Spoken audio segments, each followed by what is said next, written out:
What's going on, FPL managers? Welcome to a new video from Fantasy Football Scout. We're back for game week 8. God, the international break has been really, really long and boring, hasn't it? I'm joined by Rob. How are you today, mate? Yeah, good, mate. Good to be back talking FPL stuff. And I agree. I hate the international break. I really do. It's I'm not a big fan of games like Andorra. And did you see Courtois came out and said, it's just too many games for footballers to not even take a break, especially with World Cups and stuff possibly becoming every 2 years. It's, better just stick to the Premier League for me. Absolutely. I use it as an excuse to have a bit of time off. So I haven't really been watching any international football, which is probably part of the problem, isn't it? Missing football in general, missing the Premier League. Well, the good news, it's back in 5 or 6 days. We've got a Saturday kickoff, Liverpool versus Watford. I'll be looking for some team news with Alexander-Arnold, the centre of attention for me, looking to come back into the team. We'll have a look at our teams later on in the stream, but first I think we're going to look at quite a lot of the detailed stats from each position. We'll have a look at some teams, some interesting things going on. So yeah, let's get on with it, and we'll look at some interesting sort of fixtures. It's top of the ticker time, and it's Aston Villa at the top there.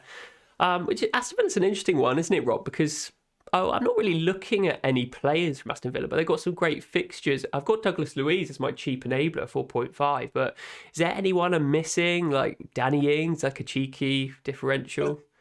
People have said since Watkins has come back, he's looked really sharp, pretty hungry. But I completely agree, to be honest, Ted. Like, there's people were eyeing up Bailey because he looked like he made an impact, but I mean, he's already injured and he's flagged.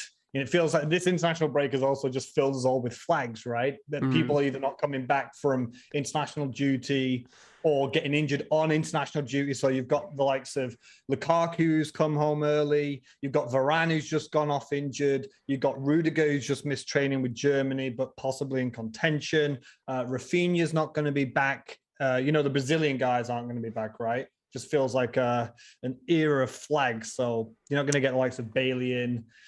Douglas Luiz is now 4.6, but as an enabler, I went with Brownhill because he's 4.4, and with my method, he's going to be my third bench. So I didn't feel like it was worth paying the 0.1. But Watkins at 7.3, or Ings at 7.9.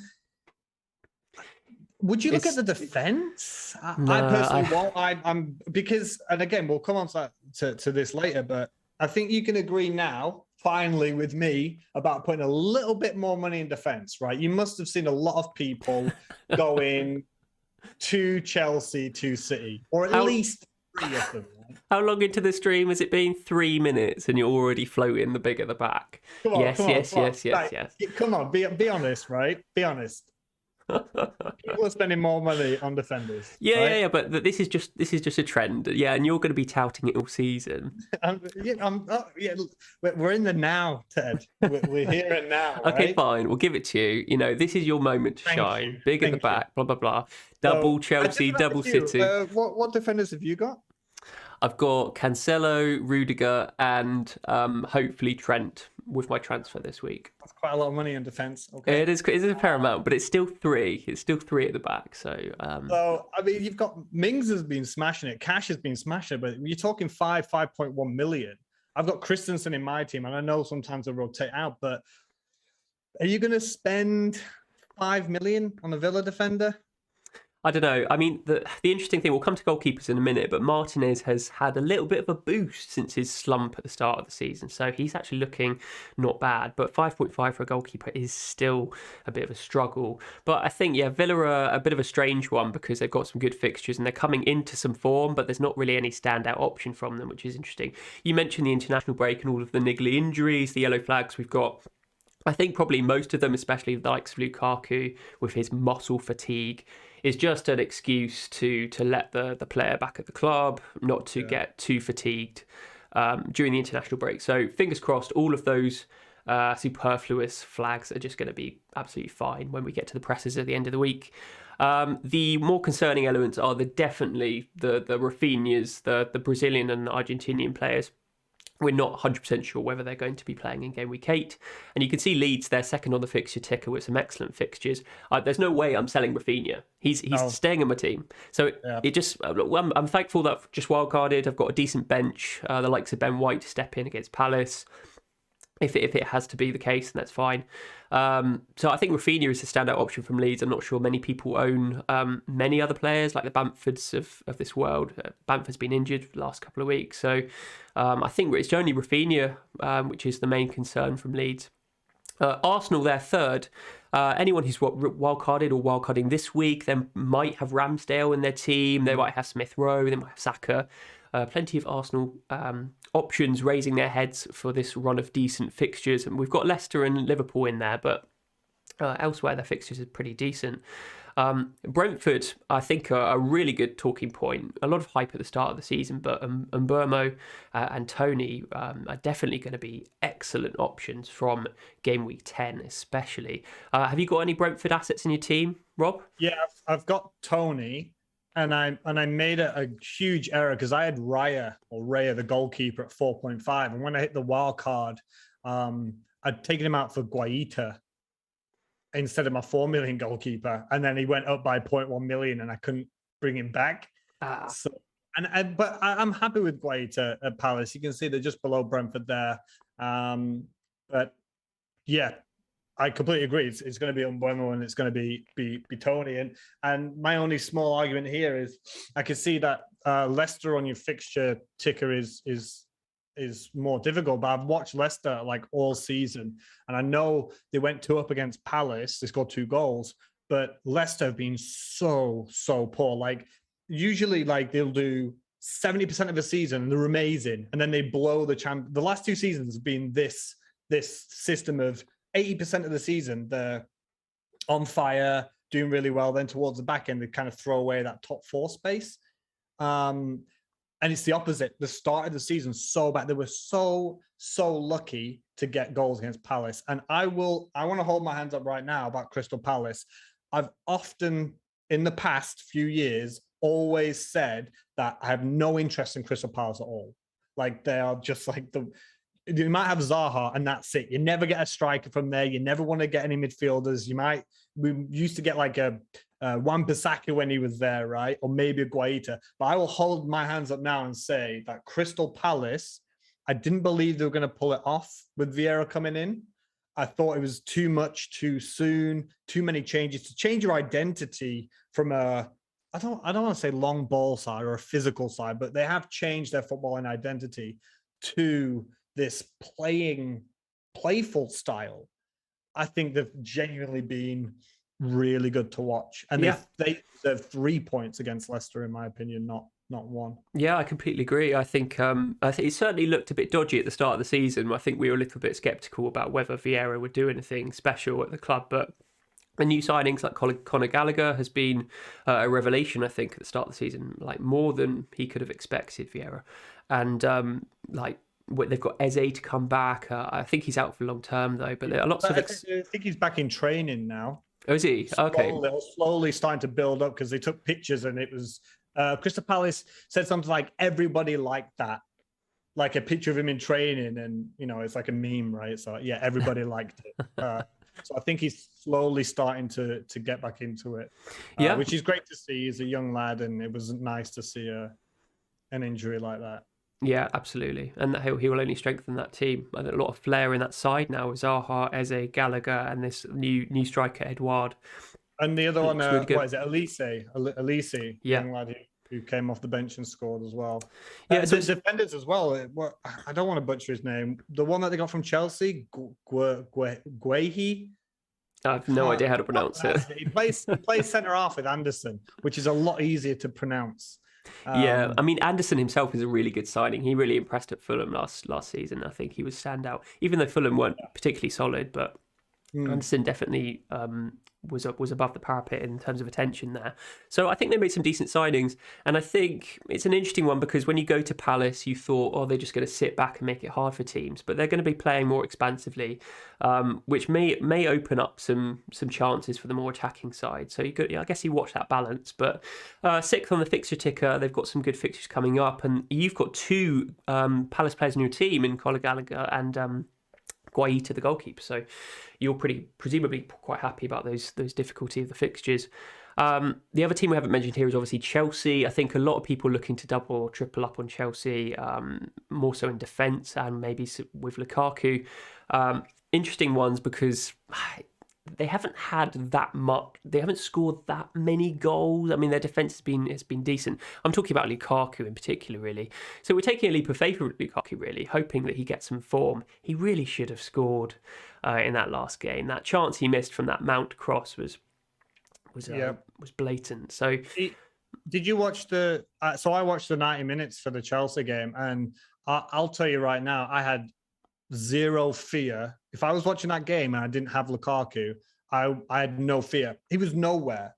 Honestly, but it's so strange to say that when he's had a goal ruled offside, he's hit the post from about 4 yards, and when Werner scored his goal, he was almost bear hugging Werner from behind, right?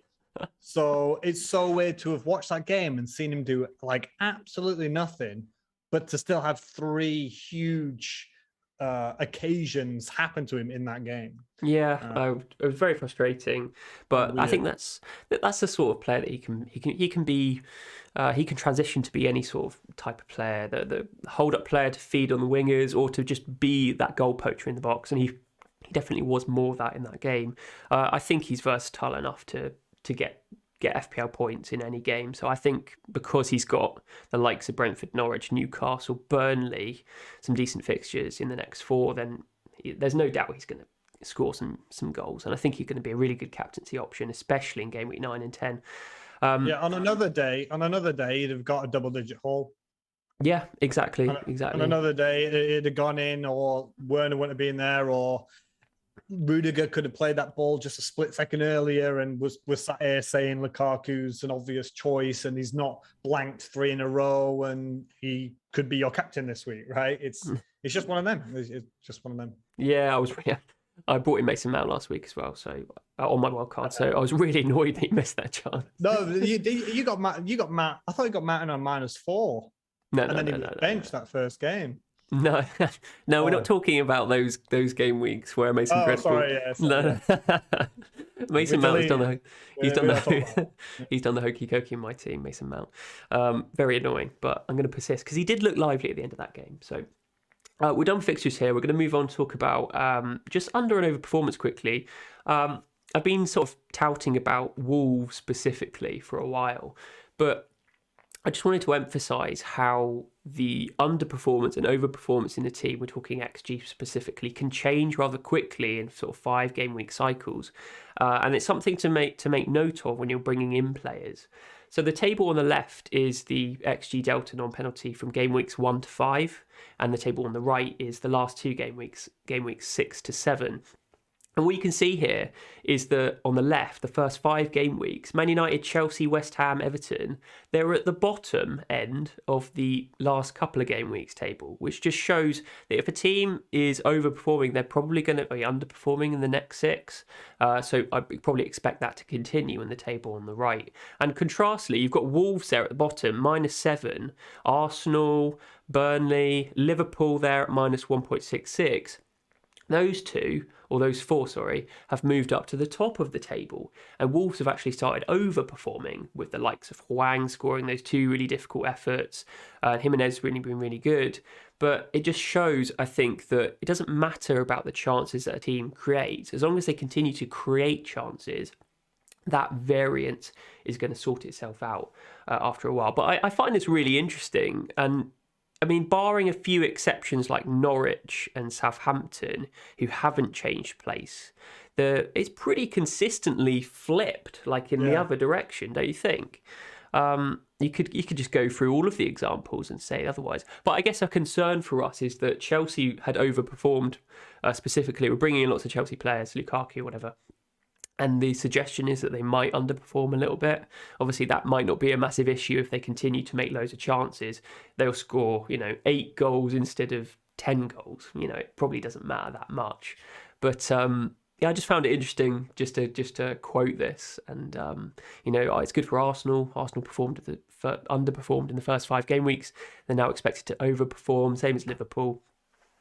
So yeah, what do you think about this, Rob?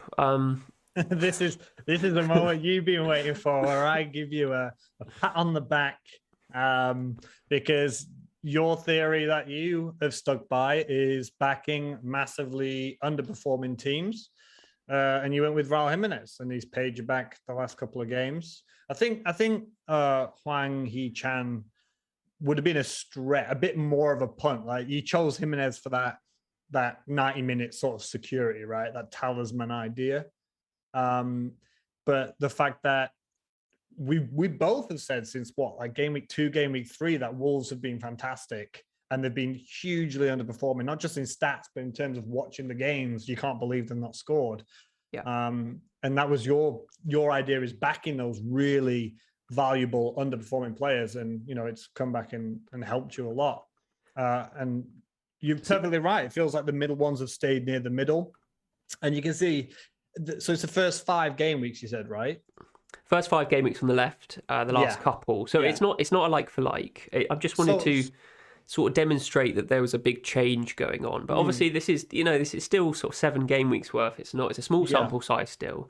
But I mean, I went through the whole of last season and did all these calculations, and it did suggest this. So I would say keep an eye on it. I think a really good play this season is to keep an eye on teams that are creating a lot of chances, have a decent amount of XG, but who are underperforming. So that means that maybe quite a lot of FPL managers won't own their assets because they are not scoring. But if you jump on them early, this sort of process suggests that maybe they'll start overperforming in the next 6 game weeks, and you can get on those players like Jimenez before everyone else. And that has definitely come to fruition. People asking in the chat, what is XG delta? I may not have described that very clearly. XG delta is literally just the difference between the XG, the expected goals that a team gets, and the actual goals that they've scored. If the XG delta is positive, it means that they've scored way more goals than the XG actually suggests, which means that they're overperforming. And contrastly, if they're a negative XG delta, it means that they're scoring less than maybe they should have, maybe getting a little bit unlucky. So yeah, I mean, I just thought that was interesting. We can go on and talk about goalkeepers now. So I'm going to bring up the goalkeeper chart. So let me just explain this. We've got all the goalkeepers that have played in the last 6 game weeks. So game week 1 drops off because we've had 7 game weeks. I typically look at the last 6 because it has that balance of form and stats. And yes, we have those long-term tendencies, but if you continue to bring in all of the stats, then you lose the recency, the effect of form that is so important to make note of. So on this chart, we've got saves across the bottom towards the right. So the goalkeepers are making the most saves are further to the right. And the XG prevented is basically a representation of that goalkeeper's ability to stop shots on goal, which is basically XG on target conceded and the goals conceded. So you've got Ramsdale up there at the top, who's the best for XG prevented. Those 2 numbers in his circle, 0.53, that's the XG on target that he's conceded. 0.25 is the goals that he's conceded. So he's conceding fewer goals than the XG on target actually suggests. Therefore, he's preventing more shots than many other goalkeepers. And I think that's a pretty good example of how good an option Ramsdale can be this season if he keeps his place. Ever since he's come back into the team for Arsenal been getting results and a couple of, is it 3 clean sheets now, Rob? I can't remember, but I think it might have been 3 clean sheets. Yeah. Only 1 goal conceded. So very decent. So, yeah, I guess the main points to talk about here are you've got 4 quadrants basically. The bottom right is goalkeepers that maybe concede more than they should, but make a lot of saves, so will get save points. The top right is where you ideally want to pick a goalkeeper from. Lots of saves and good ability. The other element we have to consider is the numbers in the circle. We want those to be low, which means that the team is conceding quite a few amount of XG, which means they're not really conceding many shots. So the likes of Ramsdale's been really good in that respect, and Raya and Alisson and Edison, even Sanchez, they've been conceding a fairly low amount of XG. And Martinez is in there. I mentioned Aston Villa earlier. Martinez was bottom right of this chart in the last 6. So clearly their game week 1 fixture against Watford, which I think they lost 3-2, that has dropped off. And now Aston Villa have shown that maybe they are starting to look fairly solid defensively again. So Rob, you've gone Guaita. He's not in a hugely bad place. Similar to Raya though. I'm not 100% sure whether that's because they've been playing some difficult opposition recently. It might be hindering it. I think Guaita is a decent option, but certainly the best options seem to be Mendy if you can fork out Ramsdale and even like Meslier from Leeds. But Leeds have looking they've looked shaky defensively. Yes, really. So, it's an interesting one. Sorry, go on. Just about the goalkeepers. I remember when I had Martinez at the start of the season, and you had this chart, and he was all the way down. I said, "I'm telling you, give it a few weeks, and he'll be top right." So again, now he's getting these fixtures. I think he's going to keep sneaking up, but 5.5 million now. I don't know. He could be worth it. I mean, if he's there and he pulls out 9 points every week, he's worth 5.5 million, isn't he? I just want to talk about Ramsdale. Like a lot of people on the wildcards this week or last week, I must have seen it a bunch of times, and you must have as well. Ramsdale Foster double up. Is that what you have? Yeah. That's what you have as well, right? Now, and I completely agree. Arsenal have been better, but still not fantastic, right? They've had one really good result against Spurs, but it's still not been like the 0-0 against Brighton is where Brighton should have won. Isn't exactly something to write home about. Are you and you say he gets clean sheets, he's doing saves, he's doing well, he's high up on the chart, but are you not? Leno's not done.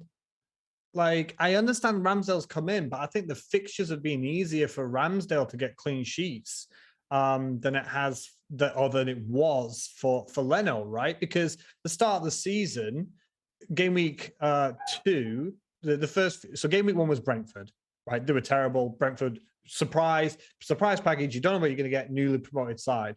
Game week 2, Chelsea. Game week 3, Manchester City. So yeah, of course they got smashed, and then Ramsdale comes in and he gets Norwich, Burnley, and Brighton as his clean sheets and concedes against Spurs. So part of it is I understand that he's got the clean sheets now, but you look at the games that Leno had, Brentford, Chelsea, City, and then you look at the teams Ramsdale's faced, Norwich, Burnley, Spurs, and Brighton. It's a little bit unfair, right, to judge. Yeah. And I just don't think that Leno is. I don't think he's done. Like, don't be surprised, and if in a week or two you're going to have Foster. Is he nailed it over Bachmann right now? Because Bachmann was injured and they're not. We don't know. I don't think he's nailed, and he made a blunder. Was it this game week or the game week before? And then you've got Ramsdale and Leno. I just would not be surprised if Bachmann comes back in for Watford, and then. I mean, it doesn't really matter. Even if it's 1 in every 5 game weeks, you're still going to have 1 in every 5 game weeks where you've got 10 men. Yeah, but I mean, the 4 million goalkeeper doesn't matter because I'm picking Foster because he's playing at the moment. He might continue to play. Yes. If he doesn't, then whatever, it's fine. Yes, there's obviously some justification to say I'm going to pick the 4 million goalkeeper from the expensive goalkeeper that you're picking, the 4.5 or the 5, as a backup, because if they don't play, then that 4 million is likely to play. But there's not many examples. Maybe Sanchez. There's not many I think we examples you talked can do about that. this. No. Yeah, we did last No. time. I completely get your point about Ramsdale. The fact that You're not worried? You're not worried about Leno? I mean, like I said, I know he's kept clean sheets, but you look at the opposition, and I just don't think Leno's just done. No, I just don't think he's never going to play for Arsenal again. I get that, and you could say the wrong. same about Kepa with Mendy. Like Kepa did well in the one match; he was thrown a bone to. Yeah, of course. Like Leno seems like a decent keeper, but as long as Ramsdale keeps making saves, keeping clean sheets, maybe long term his position might be rotated, might be at risk. But I mean, they made the signing. That obviously shows intention that they want Ramsdale as number one. And so as soon as he gives Arteta some doubt that he might not be better than Leno, then we can start worrying about it. But sometimes we do overthink these things. Just put the guy in who's doing well at the moment, not overthink it. Ramsdale gets clean sheets, got good fixtures. Can't see that he's going to get rotated in the next 6. So we'll just see. And if it becomes a problem in the future, then we just have to, swallow our pride and make a goalkeeper transfer. It just is what it is. At 4.5, he's super good value. And over the likes of Sanchez, who is a steady Eddie, like he's going to get 6 points or 2 points every week. I just think Ramsdale is a little bit more exciting. But there's plenty of other options out there. And again, Guaita is okay. I think Raya probably, without looking at these numbers, objectively is really decent. A decent shout, because Brentford have been really impressing. And that I think he made like a super save, Raya, against, was it Jota, when he played against Liverpool, and it was like contender for save of the season. So like Raya is decent, very decent goalkeeper, and I'm sure his stats will improve when Brentford get some easier fixtures coming forward. Game week 9, I think. Game week 9 or 10, Brentford has the fixture swing. That's why I went Tony now, because just getting there early and exactly. The only thing that concerns me about this chart is Alisson has dropped off a little bit, which is interesting. I'm not sure whether that's representative of the fixtures they've had in the past. I think they've played Chelsea and City recently, and so maybe that's just he's getting unlucky with the goals that he conceded. But I think Alisson's like objectively a really decent goalkeeper, so I wouldn't worry about it too much. But it's interesting to see the state of play of the goalkeepers. Probably won't dwell too much longer, and we can move to defenders. So let's have a look at the chance diagram for defenders, and we've got the 4 main attacking elements here. We've got small chances created on the left, big chances created on the right, and then the shots in the middle in yellow and green. The small chances, which are more difficult efforts, and the big chances in green, which are the easy ones. And I guess with defenders, the shots are typically dominated by either the players that take free kicks or from set pieces, like from heading the ball fairly close to goal. So you've got like the likes of Matip and Van Dijk, Laporte, all that sort of stuff, Ben Mee. But you've also got Semedo, who seems to be bombing forward, and we know when we've watched Wolves, Jimenez tends to try and get Semedo in, but Semedo hasn't really been converting, so that's a pity.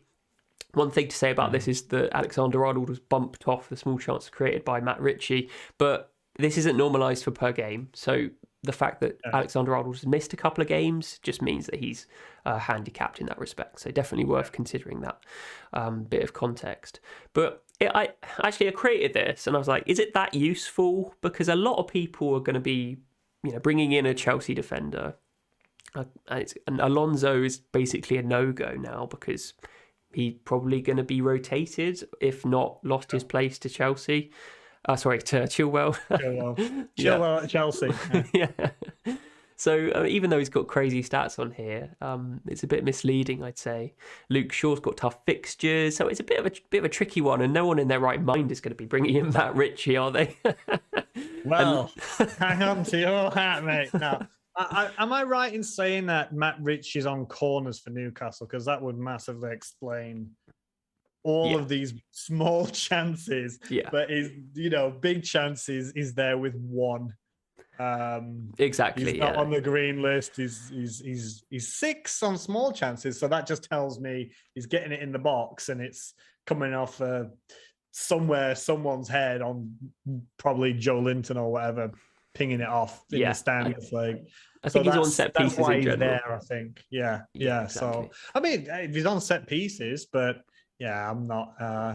maybe when Matt Ritchie's crossing the ball into Mbappe and Lewandowski, we might maybe change. God, you'd think they'd have a better left back by then, you'd think. Oh, I don't But know. they would have focused on the attack before the defense, right? So Oh my can God. you see it now? Assist, Matt Ritchie, goal, Lewandowski. Oh, It's, no. Matt Ritchie essential. Oh my God. Well, 4.9 million, and he's crossed it. He's on all set pieces. He's given the ball into all the big players in the world, like Haaland on the end of a cross. Oh, I can't wait for that. Time. Can't wait. It's Essential. I think it's good for the Premier League, actually. It's just going to make it even more of a class league. And they can spend, what was it, 150 million or something because of fair play? Because of Ashley's tight fists of not letting go of any money. They can just go out there and be like, boom.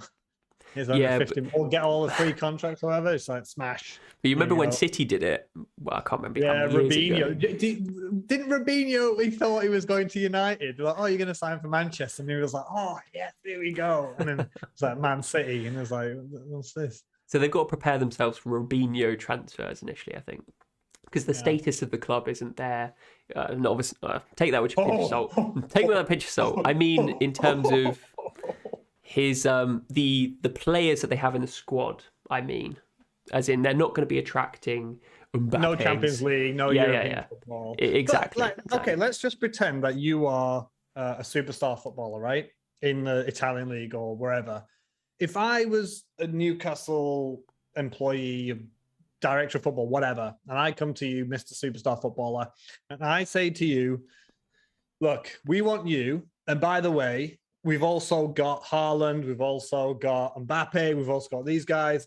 You know, if you all agree to come, that'll be our team next season. You wouldn't, I know I'm not, and look, Newcastle have a huge, passionate fan base with a huge stadium, a lot of history, still got the all-time top goal scorer, Alan Shearer, the big club up north, really a lot of passion there to pull it. You wouldn't be pulled in by that if you were a big... Yeah, it might be enough, especially if, the owners come to you and say, this is our 3 to 5 year plan and go, oh, these are the players we want to target. Then you've got to obviously bite the bullet and say, yeah, I'm going to be the first one to come in and change that picture, especially with the financial backing.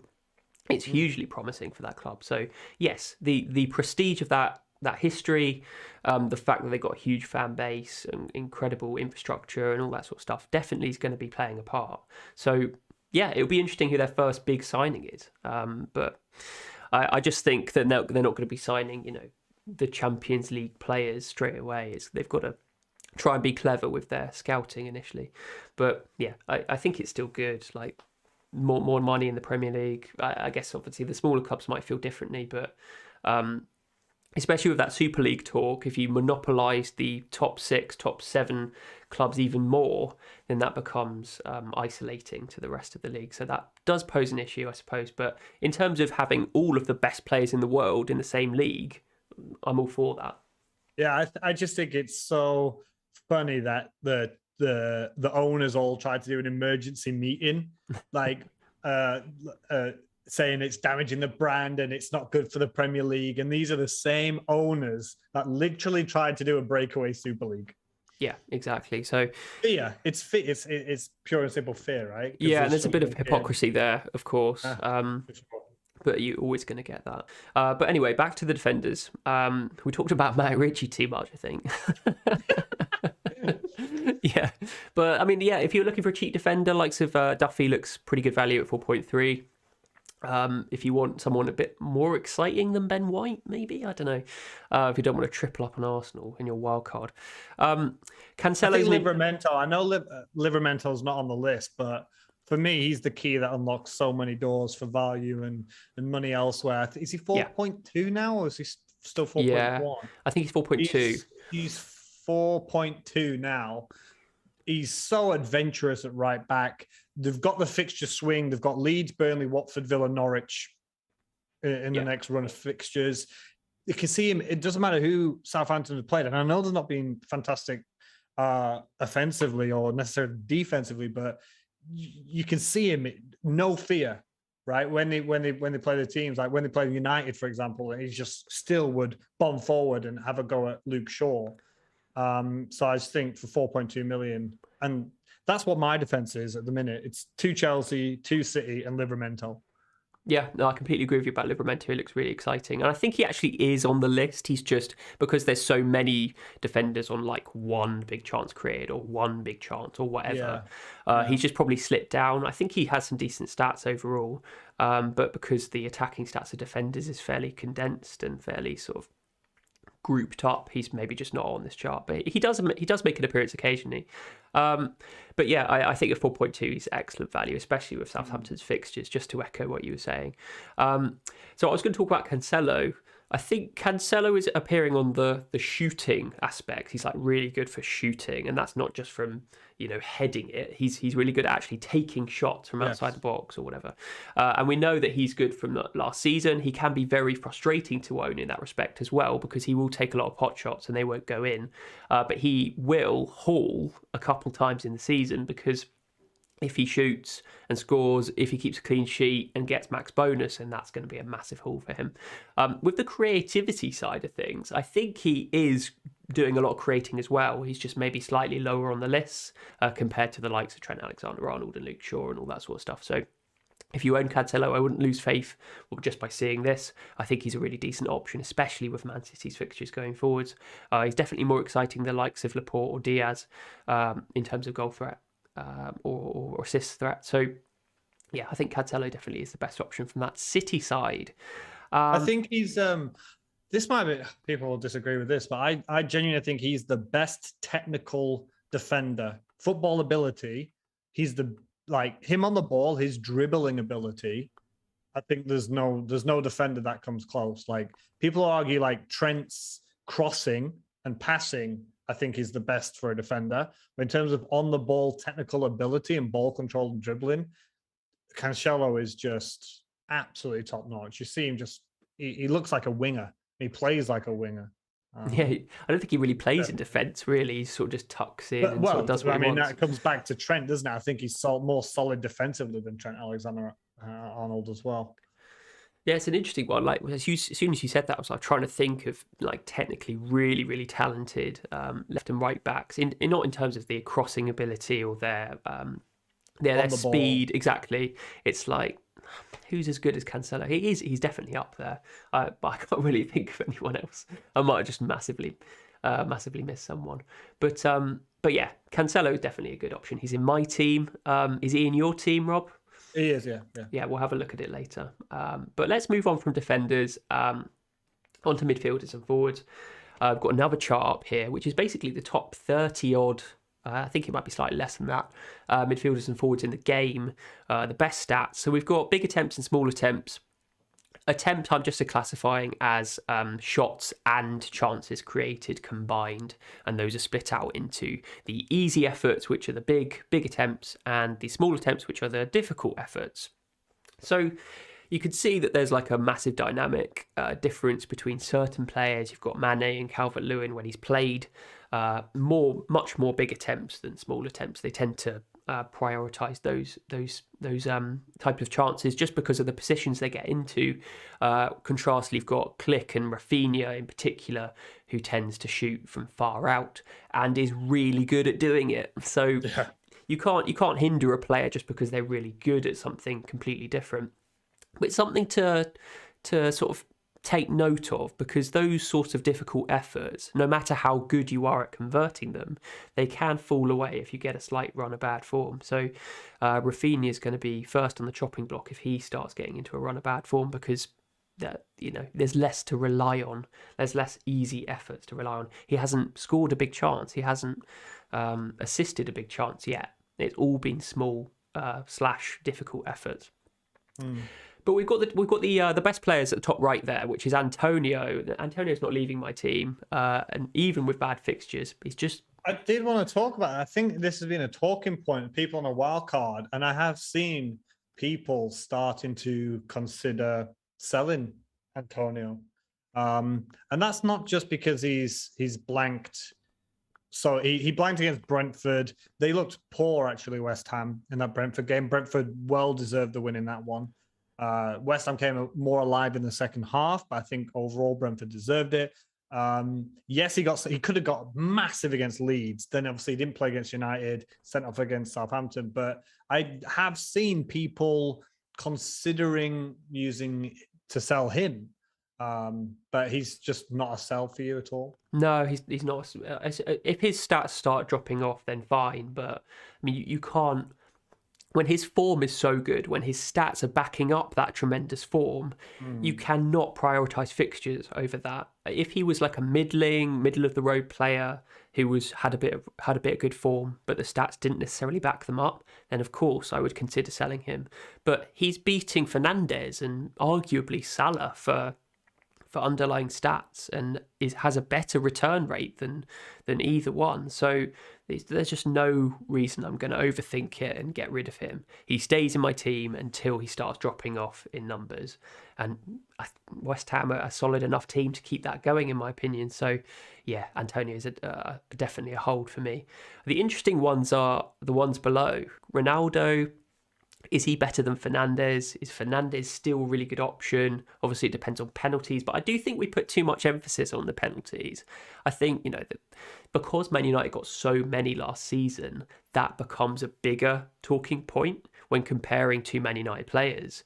But realistically, are they going to get that many this season? I don't think so. I remember when we started from Gameweek 1, didn't we, saying, Fernandes isn't going to be as good an option this season. The rule change, right? Because of the VAR rule change, exactly. So I don't think it's going to be that much of an issue. I think they're both really good, FPL players. I think Ronaldo probably offers slightly more for the price, just because he's playing further forward, and Fernandes tends to shoot further out. But Fernandes at the moment is disproving that for sure. He looks very, very lively, and that drive, that will to succeed is definitely very, very appealing. De Bruyne creeping up on this chart, Rob. Does he interest you at all? Because he's only played a couple of games now, a couple of full games, but he's Go on. No, I was just going to say that he's creeping up. He's showing his talent. He's already getting a few returns. I expect him to be even more top right as the games go on, along with Gundogan. Gundogan's, he's still there from last season. Can we ignore him? Still plugging along.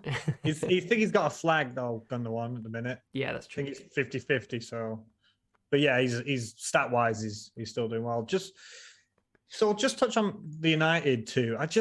And you can include De Bruyne in this. I just feel I love De Bruyne. He's 2% owned, Kevin De Bruyne. We're talking about like a great player who is genuinely one of the, when he's fit, and that is a key if, right? When he's fit, or we're talking about one of the best potential assets at just 2% ownership.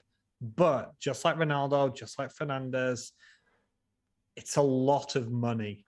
So I know Seb talks a lot about like his front three of value players, right? It just now feels like when we look at Bruno, 11.8 million, you look at Ronaldo, 12.6 million, and Kevin De Bruyne as well. At what is he now? Kevin De Bruyne, 11.9. I just feel as though it's a lot of money on a player that I'm unlikely to captain. I think the premiums are difficult because obviously we only have space for one or two, and I guess it depends how your team is set up. But obviously you could maybe fit three in if you're getting a lot of budget players in. But at the moment, you're not going to go on Man United assets because their fixtures are getting pretty poor, and Man City share around the points quite a lot. So a lot of our attention is going to be on Salah and Lukaku. Certainly what my attention is on. So if you're still on a Man United asset, then I don't think there's anything particularly wrong with that. But as long as you prioritise the other players as well, if you can fit two or three in, then that's absolutely fine. But De Bruyne is definitely an interesting option for me because when he's fit, he stays fit and plays 90 most games. It's just when he gets tired or then he gets an injury and then he's out for a bit. So he's actually fairly easy to own because he's very cut and dry.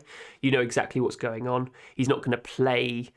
He may not play. He may play. That sort of, what's the word?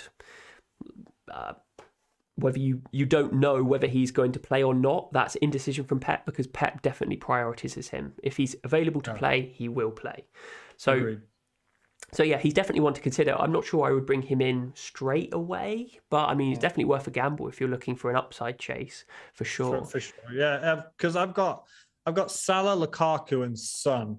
So Son is 10.1 million now, and I'm like squeaky bum time, zero money in the bank. So if you're going to pay an extra 2 million for a player, and like for me, 3 premiums is just a no, because you're going to sacrifice at least 2 players in your starting 11, or potentially 3, just to get that third premium. And I don't think the upside's there. So when we're looking at our premiums now, I think I'm going to say it. Salah is essential at the minute. I know we can say no one is essential, but Salah is right now, in my opinion, the best player in the Premier League at the moment, on form this season. And in terms of FPL, he's almost double everyone else. So he's on 70. Antonio's on 49. Vardy's on 48. So they're not too far away. But in terms of midfielders, 44, Benrahma is second. So Salah's in most people's sides, right? And we know that because he's 61.3% owned. And like you said, I think most people are looking at Lukaku. So I think the choice now becomes, do you maybe, because he's not scored it or done anything in the last 3 games, they share the points at Chelsea, they share the chances. You've shown your stats earlier about the delta, the XG, and they're potentially going to underperform, but the fixtures are turning. I mean, they've got Norwich and Newcastle 9 and 10. Like that's just the prime time to have Chelsea players. But I think that's the question. I don't think you can have Salah and Lukaku and one of those 3 players that we've talked about, Bruno, Ronaldo, or Kevin De Bruyne. I completely agree, and I think a lot of people who did go down that route may be now regretting it, because another reason why we didn't talk about was that premium assets, they cost 10, 11, 12 million to get in your team, but they don't justify the value until you captain them, as opposed to the cheaper players like Jota, who maybe scores just as much and has much more value to those players. You're not necessarily going to captain those players. So having 3 premium assets in your side means you can only captain one of them a week, which means the other 2 don't represent that much value to your team. Yes. So you're going to be able to sacrifice that third premium player to maybe get some good semi-premium options or spread it throughout your team. And I think that does much more benefit to your entire squad than owning 3 premiums. So I have Son, who's 10.1, but I'll explain later. Like he's my money holder. He's my wallet. He was my 2 fixture punt then to sell him back for Trent. So you've got Newcastle Gameweek 8, which is a prime fixture for Son, and then presumably going to sell him to get, as you said. Yes, that was the plan, to get Trent back. Yeah, exactly. That was the plan. So I've not got 3 premiums because, I mean, Son is, it's a premium, 10 million, 10.1 is premium. Yeah, semi-premium. But he's there because of Trent. He's not there because I believe in 3 premiums. Yeah, exactly. He was my punt. He's 13.2% owned. So he does offer me some value there, because the players that you're talking about, Kevin De Bruyne, 2% owned maybe, but like the likes of having Ronaldo, if you're not captain, I don't want to bring effective ownership up again every time, but he's almost 46% owned. And to have a player that I don't think he's worth 12.6 million anyway, to also have him so highly owned and not captain him, and that means you having to sacrifice other members of your team in your starting 11. I just don't see the value in that. Yeah, I completely agree. So let's have a look at some other exciting options on this chart that maybe can go on the watch list for anyone that doesn't own these players. So we've got Jimenez there, who has definitely raised it in the last few weeks. He used to be sort of bottom right there, plenty of small attempts, but not many big attempts. But he's starting to convert his chances now, which probably just puts him head and shoulders above quite a lot of the other players to prioritise. So that's just made him like a really, really decent option with the likes of Lukaku, similar stats to him, and even Ronaldo. So Jimenez for me is a must, but I'm a little bit biased because of the over-under performance thing. So I'm attached to Jimenez, and that his history is fantastic. He's done so well for me in the last couple of seasons.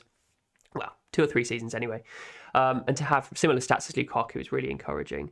But the Brentford boys, Tony and Mbeumo, I always get that pronunciation wrong. It's Mbeumo, isn't it? But they definitely are, justifying inclusion in our teams, being in the top 25 players in the entire game. So especially when Brentford have a run of good fixtures from game week 10, we should definitely look to have one of those in our team. And Conor Gallagher, as we've mentioned, like you've got him in your team, Rob. Like top 25 players in the game, and he's only 5.7 million, something like that. I think.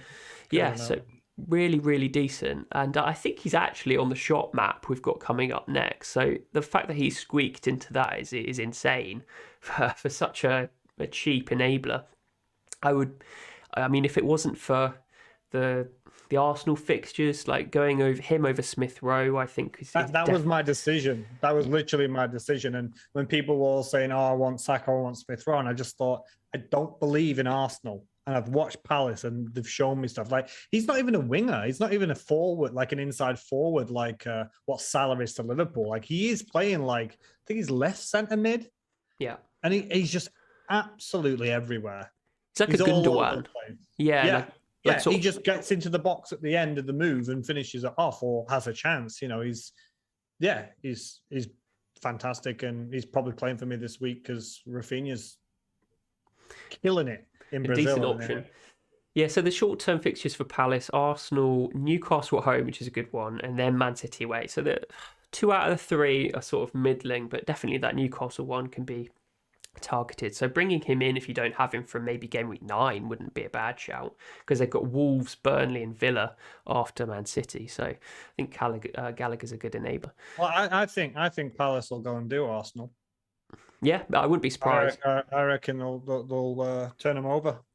Wouldn't be surprised. It depends what kind of Arsenal turns up. They're at home, so it depends what Arsenal's fans are doing. I think they've got to have a lot more confidence in them, in the Gunners, than in my personal view. So I don't think there's going to be like a bad atmosphere or anything. So I'm not sure about that game. I think it could go either way, but I wouldn't be surprised if Palace won it. Let's just say that. So yeah, interesting. Sam Maximan's like a super interesting one. Do we actually have to consider Sam Maximan this year? Is he going to get injured? He's such a lovely player to watch, isn't he? Such a character, and you watch him and he's so exciting. And he was my choice as well. So it was Gallagher and Smith Rowe, and my choice was also Tony and Saint Maximin. And I realized that Saint Maximin was just going to be for the next couple of weeks, and then I was going to go to Tony. So I just thought, I'm just going to go Tony now. There's just Wilson's out, right? And then when Wilson comes back, he'll start to spearhead the attack, and he'll go back to being more of the creator. I think he's been fantastic. I'm not too sure if he's overachieving a little bit there, but look, we're looking at Newcastle, who are still like winless, right? And flags all over the place. Managers maybe in or out, new owners. They've got Spurs, Palace, Chelsea in the next 3. For 6.8 million, it's not too bad, but no, not for me. It's not easy next. And then Brighton after Chelsea. We know Brighton at Brighton is not easy. And then they've got Brentford. So, yeah, the thing that sort of puts an element of doubt about Newcastle now is the uncertainty about the status quo of the club. Like, we don't know. Has Steve Bruce been sacked already? Is he about to be sacked? I don't know. And do they know, the players think that they're going to have a future at that club? I don't know. There's going to be an element of doubt there. So I don't know. Maybe just stay away. But certainly Sam Maximan looks like an incredible player, looks like an option. And it wouldn't be a bad shout to bring him into your FPL team if you wanted to. So I don't think it's a bad shout at all. But yeah, just contextually, I'm not 100% sure I would go there myself, just because there's an element of uncertainty about the current status quo. But the other players, we'll just briefly touch on. Ben Rama actually makes an appearance in the top 25 statistical players, because beforehand he's been overperforming. So he's actually come into the chart, which is, I guess, encouraging now that we've all sold him. He's still like 37% owned. 36.9% oh, really? Okay. Owned. Yeah. Yeah, still. And it kills me every time. But he had 2 good game weeks, and that was it. I wonder how many were zombie I never teams know at them. that 37%. But yeah, interesting. And then Adam Armstrong's and also an interesting one with Saints fixtures. Um, Definitely worth a shout. I mean, he's not as strong as some of the other players on this chart, but I mean, if you wanted to gamble with a cheaper player, I don't know whether people would go Armstrong over the likes of Huang at Wolves. Yeah. He seems to be the more popular pick, so an interesting one. But I think he's a viable option nonetheless. Let's Yeah, I move told on. mine before. I said I thought he was going to be like the most valuable or a really great value player at 6 million. I just went for Tony for I think it was 6.3 because of in an attacking sense, Saints have been really lacking. So even though he has these shots, he's famous for having lots of shots and lots of attempts. But Southampton, attacking wise, have not really done particularly well. So I think for 0.3 million with the fixtures coming their way, would you go Tony or would you go Armstrong or would you go down to Huang? Yeah, It's tough, because I mean, a lot of us are going to have Antonio and Lukaku as a front two, or Antonio and Ronaldo as a front two. So that third slot, it's either a throwaway, like a 4.5 million, and you don't have a playing option, or you go down to someone like Huang, or have a good 7, like a Jimenez, have a real power front three. I just don't think Armstrong gets into a lot of sides.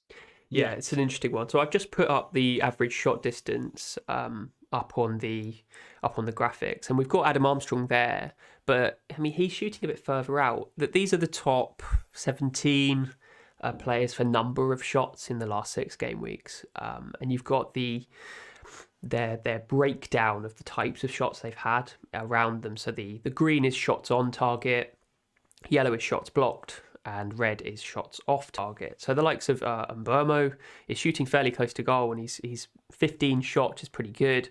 A lot of shots off target, so I'm not sure yeah, whether that actually is something to worry about, or whether the fact that he's having a lot of shots is just fine. But contrastly, you've got the likes of Salah and Mane who have and Antonio, of course, who's having the most number of shots. But Salah is pretty good at keeping the ball, getting the ball on target more than any other player.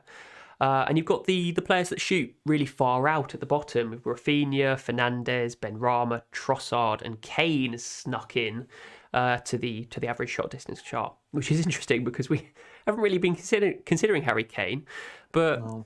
15 shots, fairly decent. He might get a bit of form now. Who knows? But Trossard there, he doesn't interest me. Rafinha, interestingly, has a lot of shots off target, but we consider his technique really decent. And I guess this stat can be a little bit misleading because good strikers, good attacking players tend to go for the corners, and I think Rafinha does that fairly often. So maybe it's not worth penalising a player too much, especially Fernandes also echoes that trend. But I think this is a really interesting chart. We've got Jota and Lukaku and Mane shooting close to goal. Be really encouraging for Lukaku owners, I think, as long as he can continue to goal hang and feed off the likes of Mason Mount, Azpilicueta.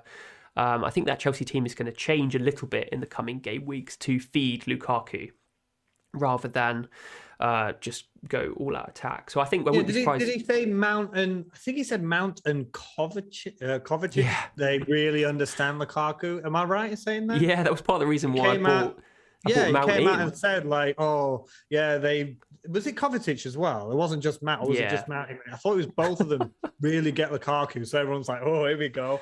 Kovacic is like, what is he, 5.1 million, and Mount is like 7.5. Is he Mount or 7.4? Did he drop down? I think he might have even dropped a second time, 7.3. So everyone's probably. like, oh, here we go, and then didn't play him. Yeah, absolute nightmare. But I think I know what you're saying about the colors, might be misleading or something, but I think the key thing most people want to see is them having the shots. So if you've got, so you look at Mane, inside 12 yards, 23 shots. I mean, I know we can see shots on target is a lot of green there, which is even better. But I think for me, I want to see my guys taking the shots just as much as I want the quality. So to see, Salah on 23, Antonio on 23, Mane on 23, like that's a lot. That's a lot of shots from really close. So they jump out to me as a not 100%. creator of the chart. Yeah, 100%. And especially if they're getting so many close to goal where it's quite difficult to create a chance. Like Rafinha's got 22, but he probably has more time on the ball to construct an opportunity to shoot. So the fact that Mane, Salah and Antonio are getting so many close to goal is really encouraging. But the problem with Mane is always overshadowed by Salah, and his price doesn't make him that accessible. When you watch him, you can obviously see how talented he is, but he fumbles about and tends to have his shot blocked more often than not. But that's what we've seen in previous game weeks. But clearly that's evened itself out a little bit. His stats look decent. I just find it interesting how Conor Gallagher's there, like shooting between 12 to 14 yards out, 15 shots, like fairly even distribution. Very, very decent. And it's the same as Mbeumo. He's a similar sort of price, I think, isn't he? So those two are... I think he's cheaper than Gallagher, isn't he? I'm not even sure. I think so many people own him. Yeah, 5.5. He's 5.5 million from Waymo. So those two are definitely raising their heads as just budget enablers. 1.5% owned. I didn't go there because I wasn't going to double up on it. I wanted some rotation options for my bench because I've got a good bench. I want to try and rotate for the right fixtures and stuff. But yeah, he's definitely out of position forward, most forward advanced player for Brentford. But coming back to your shot chart here about him off target, that's why people prefer Tony, because Tony's not on the list here, right? Oh, no, he is there. Sorry, is. He's just further back.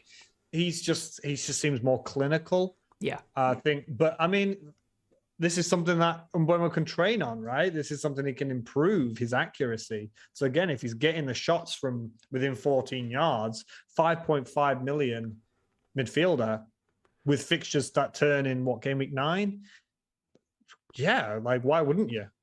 I think it's really encouraging from Tony and Mbeumo's perspective is that they're not really having many shots blocked, which shows that they have that ability to shift the ball and get the shot off on goal. Especially like Mason Greenwood has that ability as well.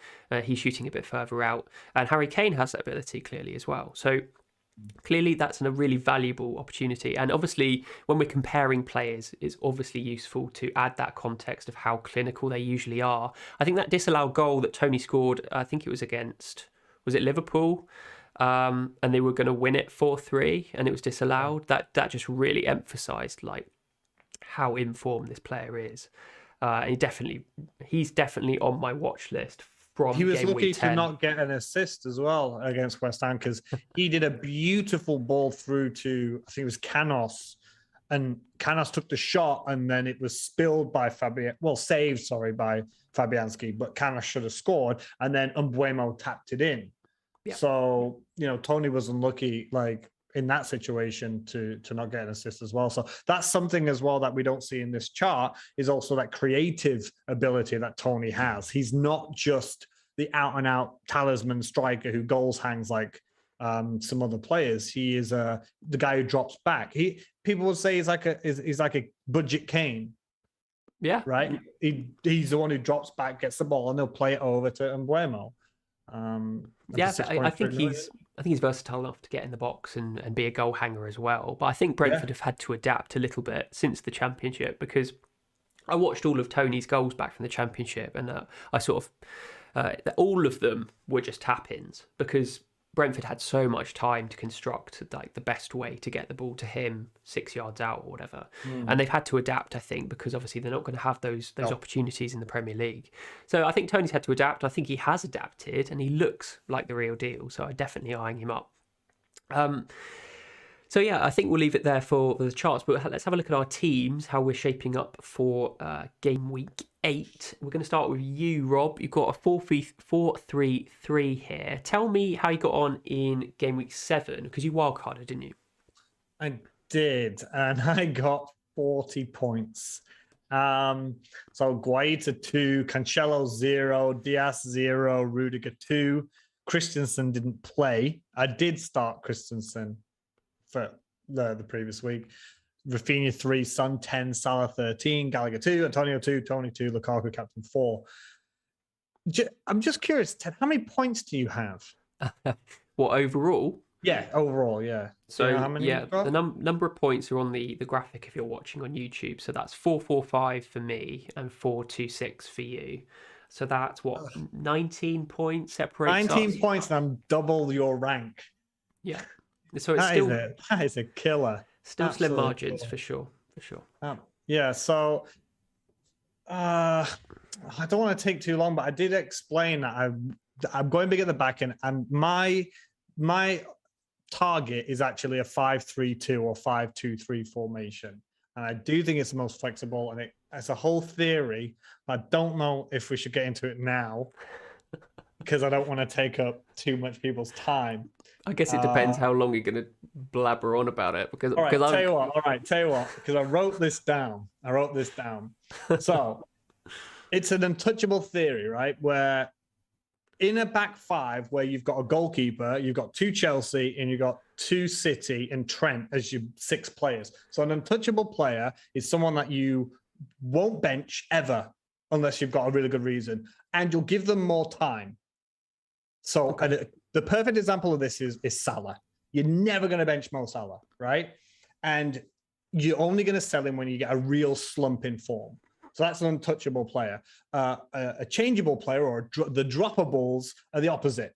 The ones that you'll bring in and bring out. So why I'm going to go big 5 at the back with double Chelsea, double City, and Liverpool, because every single week I'm going to be confident in that back 5. Every single week. So if I've got a goalkeeper and a back 5, that's 6 players in my starting 11, right? Plus Salah, which is 7. And then people are going to argue as well that Lukaku and Antonio would also be untouchables, right? So that's 9 players. Every single game week, you only have 1 free transfer to make. So if I'm looking at my team every single game week, and I've got my goalkeeper, I've got 2 City, 2 Chelsea, and Trent in my back 5, I'm feeling happy. I'm looking at Salah, I'm looking at Lukaku, I'm looking at Antonio. So that means 2 positions in my team every week. I can chop, change, go on the hot, streaky players, go on the hot ones, the ones with the best fixtures, whatever I want. Because I've only got a maximum of 2 free transfers a week. So if I know it seems boring, it's almost like a set and forget, where I just stick with that back 5, Salah, Lukaku, Antonio, and I just play with those 2 players. I completely get where you're coming from. In my starting 11, because you look the thing with the defenders as well. You've got the value there. So 14 defenders have got 30 points or more, right? And you're looking at the price between 5 million to 6 million ish. Trent's 7.5, but he's not. He's above and beyond. Most of the other players are between 5 and 6.1 million, right? So you've got the value there. Now, I understand that 16 players have 30 or more points. So that's 2 more than defenders. But if I tell you defenders with 30 or more points are the likes of Cancelo, Alonso, Diaz, Azpilicueta, Rudiger, Van Dijk, Trent, Laporte is in there. These are players that if I told you at the start of the season, they'll have 30 plus points by this point, you'd say, yeah, I can see that. But when you look at the midfielders, way at the top is Mo Salah. You've got Benrahma, Doucouré, Townsend. Then you've got Son and Mane, Sarr, Fernandes, you would agree, Gray, Pogba, Greenwood, Gallagher, Kovacic. You just, Wild West for me is the midfield, right? So if you've got a solid back 5 that constantly play, high potential for clean sheets, high potential for returns, you've got an untouchable in Salah, Lukaku, Antonio, you've got 2 positions every week that you can just focus your 2 transfers or 1 transfer every single game week on that 1 differential to play around with. And you don't have to touch your other 11. It's a really interesting hypothesis almost. I don't want to rip into it because it's like a creative way of play. No, I don't, because I think you could justify it if you want to play that way for the entire season. I don't think, if you want to stick to that, then fine. But you've only got a few players, positions to play around with, and I think the only thing that probably doesn't account for is the variable change. So if like a group of midfielders, if we suddenly were influxed with massively must-have midfielders that were scoring 10 points plus every week, then this sort of structure would definitely lack versatility into getting to those players. So you do need to account for how the season changes. Obviously, you just listed loads of midfielders there, like the Toucourés and the Greys, who you don't necessarily want to bring in because it seems counterintuitive. That's definitely likely to change, though. People go through purple patches, players go through purple patches, I mean. And I think the formation is really tricky to get right because you need to maintain that element of versatility. But if you commit to this strategy and do it for the entire season, I don't think there's much wrong with it. I think that probably goes with any sort of strategy. If you pick a strategy, regardless of whether it's a particular formation you play or whether it's a style, and you just stick to it for the entire season, then I don't think there's anything wrong with that. It's when you realise, oh, have I made a mistake here? And then you suddenly change and then you're suddenly chasing, then that's when it can go wrong. So if you want to play like this, that's absolutely fine. I would never in a million years go down this route because it fills me with dread. I will structure. Say though, if 5 is too much for you, a big 4 at the back, 4-3-3 for me. I fiddled around with a 4-3-3 on wildcard, and it just made me sad. Like I just don't. I just feel like I'm losing something. I'm lacking. That 7th attacker is so interesting because you can leave it to be flexible. You can bring in whoever you want. With a 3, but you can't. But here's my counter argument for that: of if you've got, say, these big players bang out of nowhere, and you're playing 5 in midfield, right? And 2 or 3 of them are 7 million and under. What happens when 2 or 3 of them inevitably drop off? Because you've only got 1 free transfer to bring them in and out. So when I'm saying I've got 5 solid at the back and a couple of untouchables, and I've only got 2 or 3 positions every week to focus on, if one is hot or cold, I've got a bench as well to rotate them with. I don't have to sell them immediately. I can bench them for a while. But if you're playing like a 3-5-2 and you've got 3 or 4 of these streaky players, what do you do when more than one of them start to fall off in terms of form or fixtures? But you could say equally the same thing about whether Chelsea start conceding a goal every week, whether Man City start conceding a goal every week. And you go, why am I lumbered with double Chelsea and double City defence? It's the same thing. It's all about versatility. It's all about the ability to adapt to that variable change. And we have to do that literally every single game week in FPL. So if you are confident enough that those teams are going to be consistently strong at the back throughout the entire season, then I don't have anything bad to say about it. If you want to commit to this way of playing, then fine. I don't think it's particularly bad, but I would never do it in a million years because I like having that flexibility. So if I've got big at the back at the moment, I've got Alexander-Arnold. Well, I don't yet, but I will do. Alexander-Arnold, Cancelo, and Rudiger. The flexibility I have is I can still downgrade one of those players to get a valued defensive player and then upgrade another one of my midfielders. Whereas you could do that, but you're still stuck with 3 big premium defenders. And then, well, I mean, it's just the way you want to play, I suppose. But it's long-term stats, though, isn't it? With Chelsea and City, in terms of it's not just this season. They've been so good defensively. Like you expect them the last few seasons or a couple of seasons, like they don't look like letting in a ton of goals. And of course, yeah, it could change. But yeah, I'm probably aiming for 5 or at least 4. You know, if I go Christensen up to Trent and go, Trent, Rudiger, Diaz, Cancelo, and play around with the other attack, Salah doesn't go anywhere. Antonio and Lukaku stay. Tony's probably going to stay for a while and just play around with the Son, Rafinha positions, or Son, Rafinha, Tony positions. Play around with those 3. It'd be from my perspective, it would be really interesting how well this does over the next 10 to 12 game weeks, because as an experiment almost, you could say that it's grinding away. The upside, I think, is low in this team, but it probably consistently outperforms the average. Consistency, yeah. So it's an interesting experiment. And I'm not saying full season, because obviously I took into account the fixtures and the second wild card. So I'm not saying I'm not committing and saying right now, game week 7 to game week 38, I'm playing 5 at the back. You look at the fixtures that City have up until like game week till January, basically like game week 20-ish, and you look at the fixtures that Chelsea have got until around that time or even beyond. And I just trust their defensive players anyway.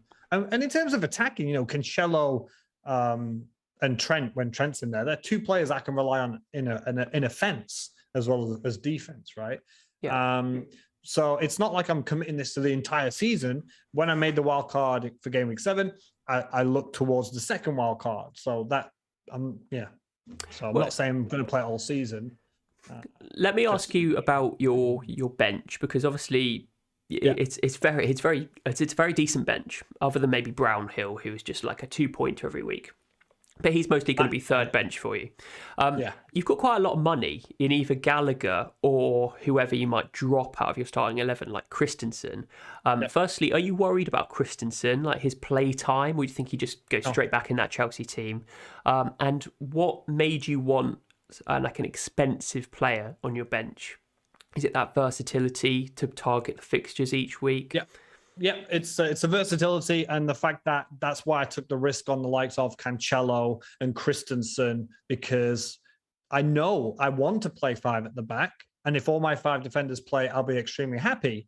But I understand there's rotation risks at City, and I understand there's rotation risks at Chelsea. So that's why I wanted to have a good bench as well. So not just for me to say, okay, Tony's not going to play this week, Gallagher's going to play.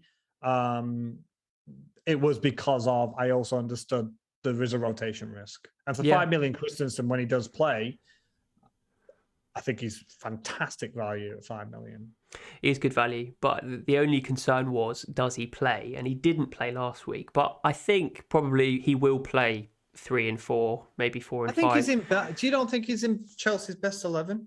Yeah, I think so. But I mean, Thiago Silva's always there, but he's not getting any younger. And Chalobah is young and promising, but he won't play every game. There's that threat that just worries me, and that's why I didn't go Christensen in the end.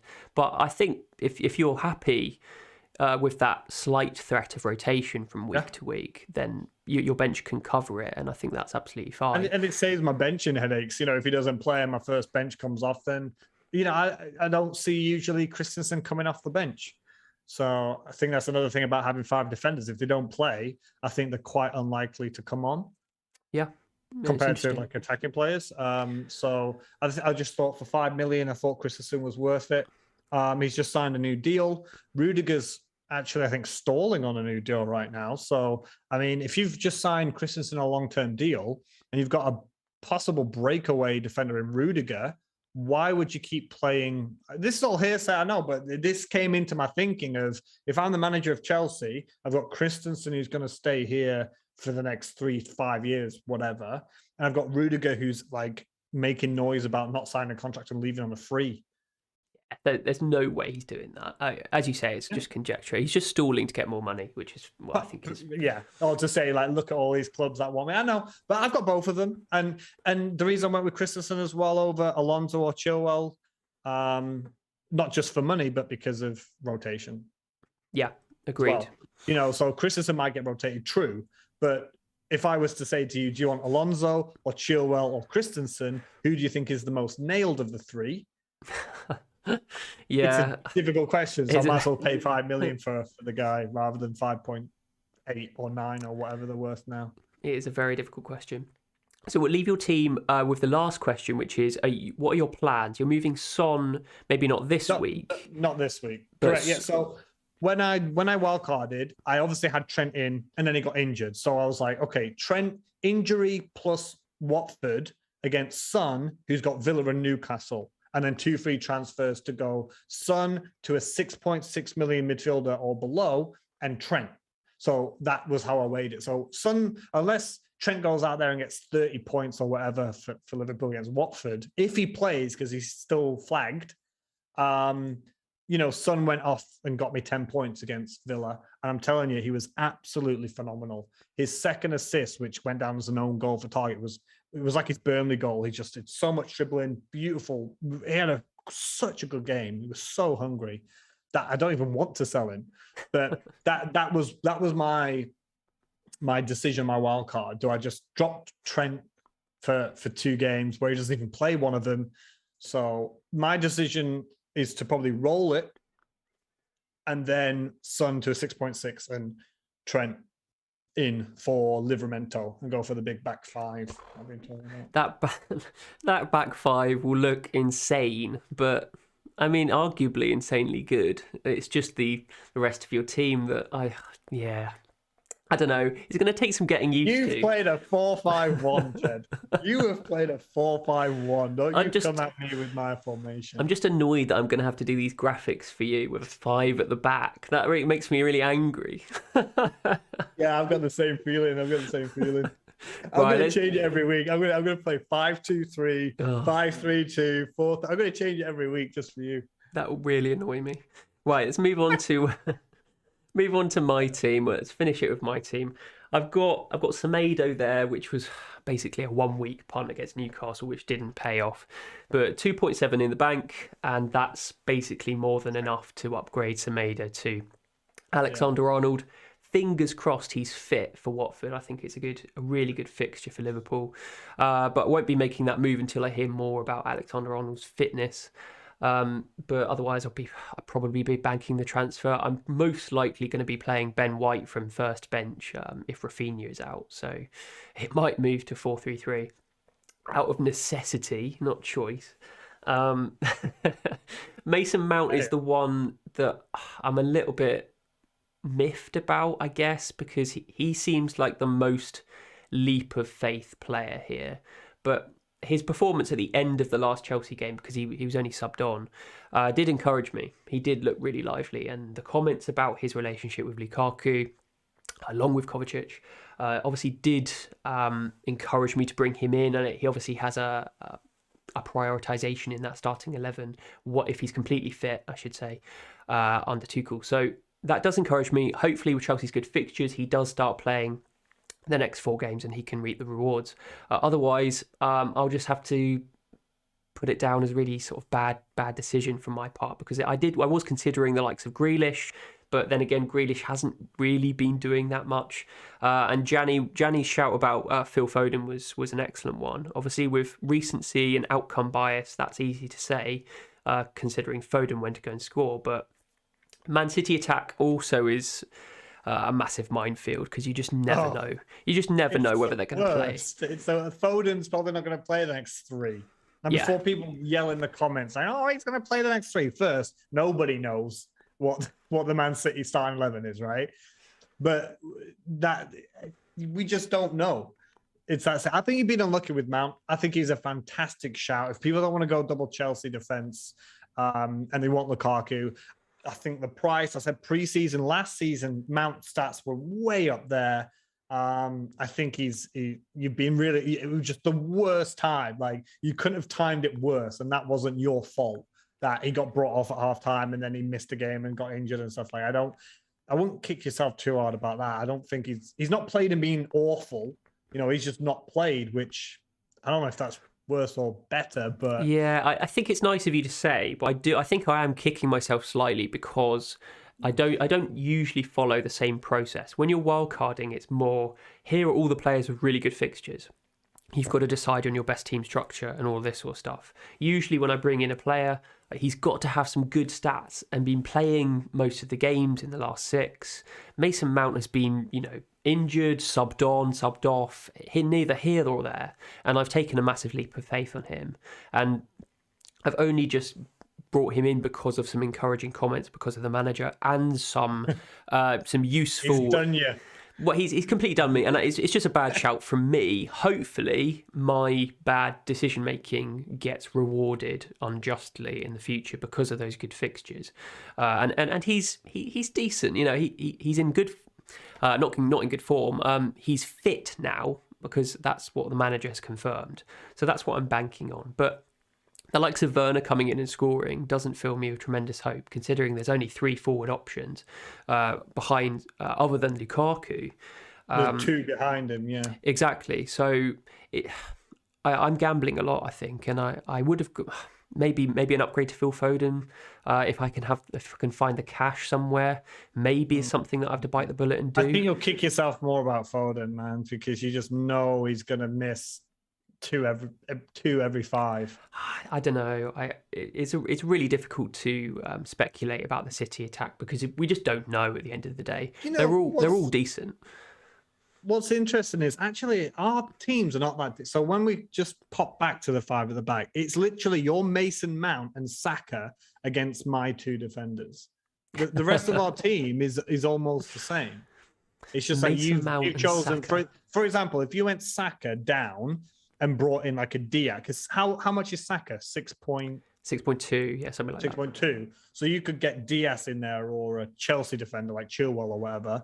So Saka drops down, you bring in that Chelsea or City defender, and then it's Mount against another defender. That's all the difference is, you know. Like when I say 5 at the back, it sounds like it's crazy and I'm so different to you. But it's actually only 2 players. Yeah, but I've got Tony, you've got Jimenez, but it's still a striker. The big difference is that there's not many other options in defence, other premium options that you could move to. Whereas if Harvey Barnes has a run of form, I could easily jump on him. If whoever at 6, you've chosen Barnes on purpose. You know I had him for 6 games and he did nothing. I'm just using it as a facetious, you know. If a certain player goes on a run of form and becomes, you know, borderline bandwagon essential, that could be my one transfer. That's what I'm talking about. But you don't. One player I go on. Yeah, but you don't want to get rid of Salah or Rafinha. So who are you going to budge? That's the dilemma that you're going to face in the coming weeks. You're going to be like, who on earth do I get rid of? I like all my attacking players. So it's a tough one. It's a tough one. I'm going to throw transfers. I'm gonna swap my 4 million goalkeepers. So, throw away transfer guys. Costa out. Steal in. That's what I'm gonna do. Sounds exciting. Well, anyway, I think we'll leave it there. But overall, I'm pretty happy with my team. Once Alexander-Arnold comes in from Semedo, I think it's a fairly decent, well-rounded team. Other than Mason Mount, who hopefully comes into form, I'm pretty happy with it. So we'll leave it there from the video perspective. Thank you so much for joining me if you're watching on YouTube, and thanks to Rob for also joining. That was one of our shorter Robs. Like 1 hour and 26 minutes is pretty short.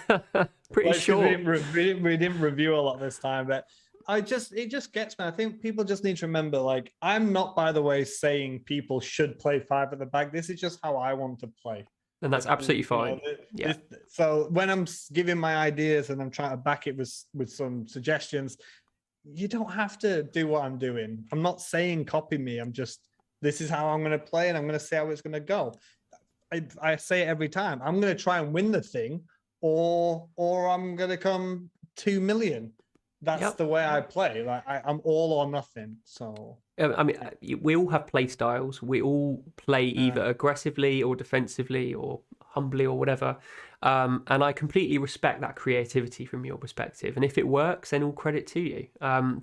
It's just whatever we feel comfortable with. I think you can directly relate playing FPL with your personality, like however you live your life and what of a risk taker you are. So I think there's nothing wrong with it, mate. And you should just stick to your guns and do whatever you feel that makes you happy at the end of the day, because that's why we play this game. So a nice little positive uplift message to end on. Love that.